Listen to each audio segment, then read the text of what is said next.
As opções é para os idosos mesmo. Ele passa e deve ser para grávida também. Aí o Alcirrai marreu, aí eu digo é porque tá andando marreu, aí ele não.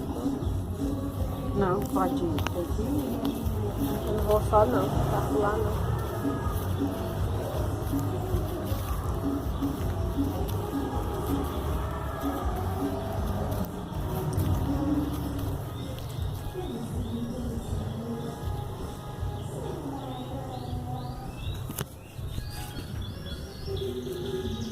Não, acordar cedo, porque eu vou ter que cozinhar feijão.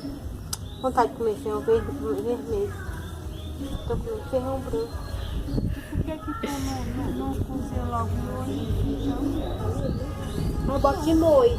Então, mas dá tempo tu botar, não sei se é porque eu boto de molho, deixo só enquanto eu coisa, aí cozinha. Acho que amanhã eu ia comprar 1 litro vermelho na feira. Nunca mais comi feijão vermelho. Só branco, só branco.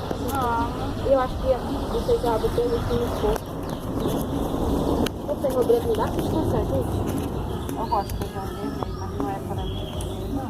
Não serve